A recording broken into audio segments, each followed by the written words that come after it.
مکافات عمل کی جگہ ہے. آپ کسی کے ساتھ اچھا کریں گے تو آپ کے ساتھ اچھا ہوگا, اگر کسی کے ساتھ برا کریں گے تو کل آپ کے ساتھ برا ضرور ہوگا. عزیزان کرام, ہمیشہ اپنا عمل جو ہے وہ للہ کرے, یعنی خلوص کے ساتھ خدا کے لیے عمل کو انجام دے. مجلس حسین صرف یہ نہیں کہ ہم فضائل سنیں اور فضائل سن کر واہ واہ کہہ کے نعرے لگا کر چلے جائیں, بلکہ ہم چاہیں کہ ہم اہل بیت کی جو روش تھی, ان کا کردار کیا تھا, اس پر اپنے آپ کو چلانے کی کوشش کریں. کہ صرف علی ابن ابی طالب نے کہیں نہیں کہا کہ مجھے ملنگ چاہیے, کہ میں کڑیاں پہن لوں, دھاگے باندھ دوں اور علی کے نعرے لگاؤں اور میں گلیوں گھوموں, امام بارگاہوں میں جاؤں اور کہوں کہ میں نے آج دن میں 10 مجلسیں سنی ہے, آج فلاں فلاں مجلس میں نے مس نہیں کی ہے, ساری مجالس میں نے اپنے علاقے کی سنی ہے. علی ابن ابی طالب نے کہیں بھی ملنگ طلب نہیں کیے, بلکہ کہا میں امیر المومنین ہوں, میں امام المتقین ہوں, میں متقیوں کا امام ہوں. کہیں بھی مولا کی سب سے بڑی کتاب نہج البلاغہ ہے, جو مولا کے فرامین سے بھری ہوئی ہے. عزیزان گرامی, کچھ میری باتیں کڑوی بھی لگے گی آپ کو, لیکن حقیقت یہی ہے, حقیقت یہی ہے کہ ہمیں حقیقت کو تسلیم کرنا چاہیے. خوابوں کی دنیا میں سفر نہیں کرنا چاہیے, افسانوی زندگی میں ہمیں سفر نہیں کرنا چاہیے. حقیقت سے پردہ اٹھائیں, حقیقت دیکھیں کہ ہم کون سے دور میں ہیں, ہم کون سے کیٹیگری کے لوگ ہیں, ہم کون سے امام کی کون سے درجے میں ہیں. کہ مولا فرمایا سلیمان جو ہے وہ اول درجے میں ہے اور میسم کا 9واں درجہ ہے, 10واں درجہ ابو ذر کا ہے. یہ درجوں سے کیا مطلب ہے عزیزان گرامی, ہم دیکھیں ہم کون سے درجے میں ہیں. علی نے کہیں بھی ملنگ طلب نہیں کی. میں مولا کی ملنگ نہیں ہوں. مولا نے ہمیشہ مومنین کو طلب کیا, اور اسی لیے علی ابن ابی طالب کی جب ولادت ہوئی تو 18ویں پارے کی کہا پہلی آیت قد افلح المومنون, مولا نے اس کی تلاوت کی, 8 آیات کی, اس 18ویں پارے کی شروع کی 8 آیات کی مولا نے تلاوت کی تھی. اور کیا کہا الذین صلاتهم خاشعون, کیا کہا کہ وہ مومن کامیاب ہو جائیں گے کہ جو اپنی نماز کو خاشع ہو کے پڑھتے ہیں, خشوع و خضوع کے ساتھ پڑھتے ہیں. امام نے پہلی دفعہ مخاطب کیا تو مومنوں سے خطاب کیا. اللہ قرآن میں خطاب کرتا ہے تو کہتا ہے یا ایھا الذین آمنوا یا ایھا الذین اتقوا, کبھی خدا مومنوں سے خطاب کرتا ہے اور کبھی کہتا ہے یا ایھا الذین کافروا. لیکن جب خدا کافروں سے خطاب کرتا ہے تو بارہا آپ کو ملے گا کہ اللہ رسول سے پہلے مخاطب ہوتا ہے اور بعد میں مخاطب ہوتا ہے تو کافروں سے ہوتا ہے. تو عزیزان گرامی, ہمیشہ مومن بننے کی کوشش کریں کہ ہم مومن بنیں. ایمان یک زبان, مومن کی پہچان, دشمن کے لیے ہر خیر کا نشان. نعرہ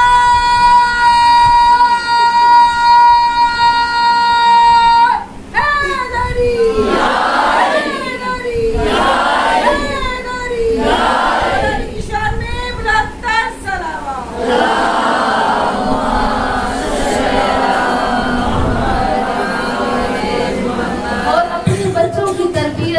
اپنی بیٹیوں کی تربیت اس انداز سے کرے کہ جو ہمارے اہل بیت نے اپنی اولاد کی تربیت کی تھی. کہا کہ ایک شخص تھا کہ جو تہران کا رہنے والا تھا اور تہران میں وہ عالم دین رہتا تھا. کہا کہ ایک دن وہ اپنے علاقے میں اپنے زمین میں کاشتکاری کر رہے تھے تو ان کو پیاس کا غلبہ ہوا. انہوں نے بیلچا یا جو بھی اوزار تھے زمین کے انہوں نے وہیں رکھے اور ساتھ ایک دریا بہ رہا تھا. دریا کے قریب آئے اور دریا میں دیکھا کہ ایک سیب تیر رہا ہے اور فوراً وہ آیت اللہ وہ مجتہد جو تھے انہوں نے اس سیب کو اٹھایا. پیاس کا چونکہ غلبہ تھا اور سیب کو کھا لیا. ابھی آدھا سیب کھایا تھا تو فوراً خیال آیا کہ یہ میں نے اجازت کے بغیر سیب اٹھا کے کھا لیا ہے, نہیں معلوم حلال ہے یا حرام ہے. اب ایسا نہ ہو اس کا مالک اجازت نہ دے. میں اور آپ ہوتے ہم تو جوتیاں امام بارگاہوں سے پہن کے چلے جانے والے لوگ ہیں, اجازت کے بغیر 2 دفعہ تبرک لے کے چلے جانے والے لوگ ہیں. یقیناً یہ جائز نہیں ہے شریعت میں. اب انہوں نے سیب آدھا کھایا آدھا چھوڑ دیا. بارہا یہ مجالس میں اپنا یہ واقعہ ضرور ذکر کرتی ہوں کہ اب انہوں نے خیال کیا کہ یہ کسبی ہوگا, حلال ہے یا حرام, مالک کی اجازت ہے یا نہیں. یہ سوال میں اور آپ تو سوچیں گے نہیں, کیونکہ وہ مجتہد تھے, معرفت پروردگار رکھتے تھے, شریعت آل محمد پر چلنے والے لوگ تھے. اب انہوں نے سیب چھوڑا, وہ زمین میں اوزار چھوڑے, اب مالک کی تلاش میں نکلے. اس دریا کے کنارے چلتے ہوئے, اس نہر کے کنارے چلتے ہوئے گئے تو دیکھا کہ ایک سیب کا باغ ہے اور وہاں پر مزدور سیب توڑ رہے ہیں, پیٹیوں میں سیب بھرے جا رہے ہیں. اور گئے کہ کہا اس سیب کا جو باغ ہے اس کا مالک کون ہے؟ پوچھا تو کہا کہ فلاں شخص جو دور کھڑا ہے یہ اس سیب کا مالک ہے, اس باغ کا. اب ان کے پاس گئے اور پوچھا کہ میں نے اس طرح سے سیب کھا لیا ہے, آدھا سیب کھانے کے بعد مجھے یاد آیا کہ اس کا مالک راضی نہیں ہوگا, آپ مجھے اجازت دے دیں, میں نے یہ سیب کھایا ہے, مجھے معاف کر دیں. انہوں نے کہا کہ اس سیب کے باغ کا مالک صرف میں نہیں ہوں, ایک میرا بھائی نجف میں رہتا ہے, وہ اس کا مالک میرے ساتھ ہے. کہا جاؤ, آدھا سیب تو میں بخش دوں گا لیکن اس باغ میں اس کا بھی حصہ ہے, جاؤ اس سے معافی مانگو.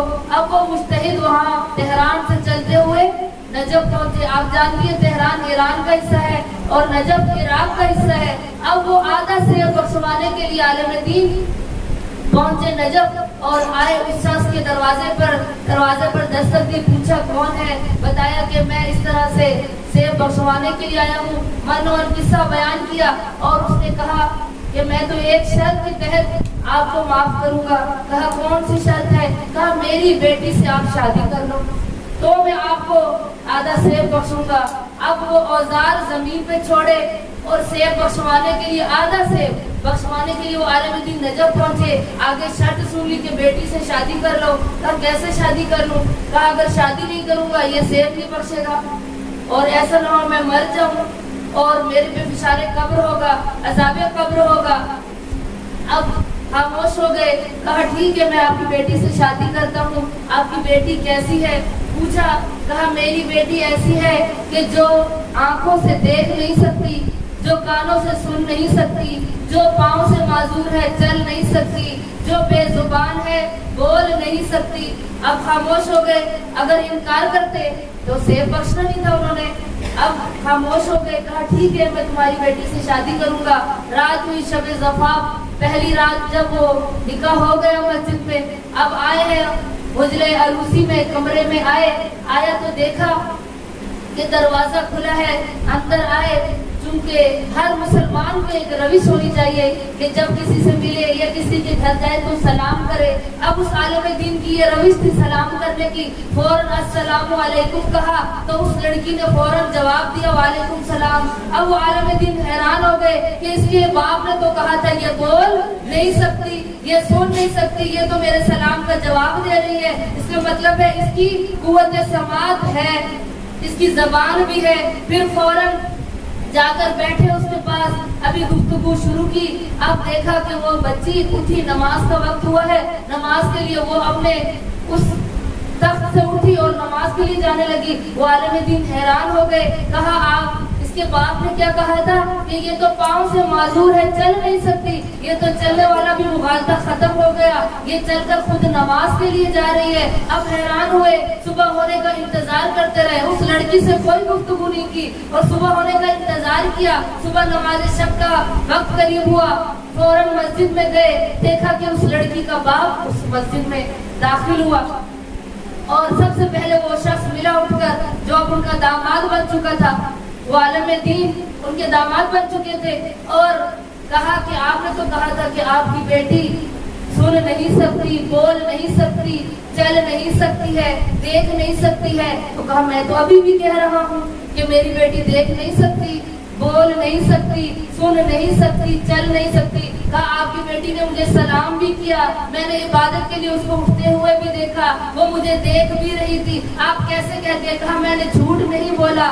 آج تک میری بیٹی کی 16 سال عمر ہو گئی ہے, آج تک جو میں نے کہا آنکھ سے دیکھ نہیں سکتی, آج تک کسی نے کسی نامحرم کو نہیں دیکھا, اس لیے میں نے کہا تھا کہ یہ دیکھ نہیں سکتی. اور جو میں نے کہا تھا کہ یہ چل نہیں سکتی, آج تک میری بیٹی نے خدا کے لیے حرام کا کوئی کام انجام نہیں دیا, اسی لیے اس نے کبھی اپنے پاہے مبارک ادھر نہیں لے کے گئی جو چلیے تھے پروردگار کے خلاف ہو. اور آپ نے جو کہا تھا کہ آپ کی بیٹی سن نہیں سکتی, کہا میں نے کہا تھا میری بیٹی سن نہیں سکتی. آج تک میری بیٹی نے کبھی لو لعاب نہیں سنا, کبھی موسیقی نہیں سنی, کبھی کانوں سے جھوٹ نہیں سنا, کبھی اس نے غیبت نہیں کی. کہا آپ نے کہا بول نہیں سکتی. کہا میری بیٹی نے آج تک کسی کی چغلخوری نہیں کی, آج تک کسی کے اوپر